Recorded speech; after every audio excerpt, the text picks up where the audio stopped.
Am I the a-hole for canceling a vacation because my wife can't pay her share after helping her adult son and ex-husband? My wife, female 44, makes quite a bit less than me, male 45, so our joint expenses are split 70-30.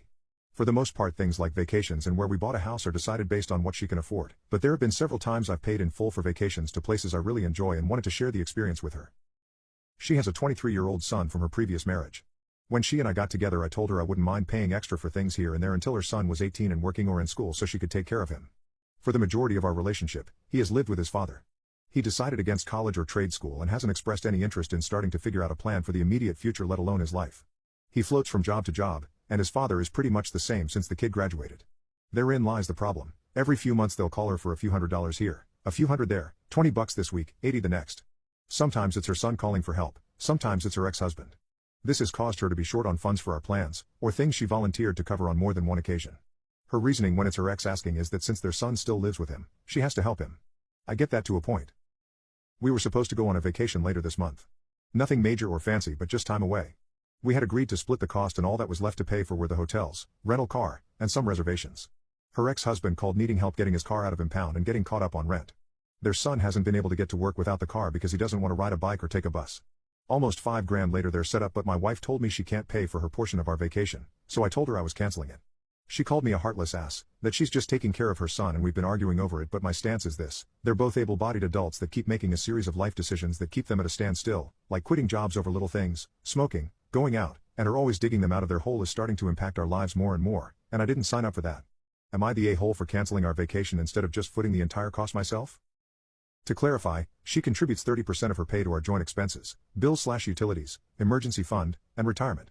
70% of her pay she keeps for her personal expenses and to spend or save how she wishes. Dates, vacations, and fun things we choose to do together are budgeted and planned based on what we can afford from our personal funds. Pool that money together, then pay together. Am I the a-hole for walking out of the restaurant during my wife's birthday dinner with her family? I'm feeling a bit guilty now. For context, my wife's birthday was a few days ago. I took her out last weekend somewhere nice for just me and her to have lunch, and I took her out and did a whole walk/hiking day, which is her favorite thing to do. This weekend her parents wanted to take her out to dinner, wherever she wanted to go. She asked my opinion on it, and I simply answered literally anywhere except Shogun's is fine. She knows I don't like the restaurant, I just don't like the flavors. Her dad loves the place, so we've been there often. Every single time I have not liked it, so I concluded I just would stop going there. Spending $30 on a plate of food I won't eat seems ridiculous. Cue today's events. We went out with her parents and our kids and had a nice day together. The time comes to decide where we're going for dinner, and the wife and family say, Shogun's. I think okay, no big deal, I'll just get a kid's meal or something, chicken strips and fries. I remind my wife on the way to the restaurant that I don't plan on eating anything off the menu, but I would be more than happy to sit with everyone, enjoy the company, and I will order the chicken strips. She's happy, I'm happy, all good. Until we get to the restaurant, that is. Turns out the kids' meals are only for 10 and under. Obviously, I'm way over that age limit, so I thought no big deal, I'll just relax and enjoy the company, then I'll grab some food when we leave. Oh no, according to Shogun's policy, you have to pay per person whether or not that person is eating. They wanted me to pay $10 to watch other people eat when the kids' meal would have only cost $7. So I asked again if I could just get the kids' meal then, and they refused. My wife was getting upset over the $10 charge for me to just sit there, so I told my wife I'm not paying $10 to watch everyone else eat dinner, F that. So now I'm sitting outside in the car, my wife is mad at me, and my wife's parents I'm sure are not thrilled as well. I guess I'm just feeling guilty, so the real question here is, am I the a-hole? Should I have paid the $10 to sit at the table and watch everyone eat food that I can't even stand the smell of? Edit, didn't expect this post to blow up like this. Thank you all for reading and giving feedback. I have talked with my wife, and we both agreed that we were both in the wrong and both of our choices led to this situation happening, me more so than her. She did apologize for picking the one restaurant I requested for her to not pick, though she also says her parents more or less forced her into the decision, which makes me feel even worse for my reaction. Although everyone seems to have some mixed feelings on this, I have concluded that I am the a-hole here. The situation put me on the spot, and my reaction was a poor one. Thank you all for your input. Also, to those insinuating that my wife and I are bad for each other, grow up. It was a petty argument that stemmed from both sides. We love each other very much and certainly are not going to get a divorce over something that can be resolved with a simple conversation. Also, no, she did not just pick the location to be petty, or just to start a fight like some you are suggesting. I get it, it's easy to jump to conclusions way too quickly sometimes, but my wife is not a petty person in the least bit. In fact, she is one of the most kind-hearted, go out of her way to do stuff for others, people that I know, hence why I fell in love with her in the first place. Keep rinsing the rice until the water runs clear. Got it. Years ago, I was a cook at a well-known fast casual restaurant known for its large burritos and charging extra for guac. I worked hard because the place was very understaffed given the number of customers that came in. Management was understanding when we had to cut corners to make sure people did not wait for food. One of the rules we had to follow before cooking the rice was to rinse the raw rice 3 times until the water runs clear. Vague? I know. How clear is clear? What if, after 3 rinses, the water is not clear? 3 times and runs clear? Or 3 times or runs clear? Who knows? I did not ask. Most of the time we would give the rice 1 or 2 rinses before throwing it into the cooker. Never had any problems with customers complaining about it, and we never ran out of rice. Since there were never any problems, management did not care. Everyone was happy.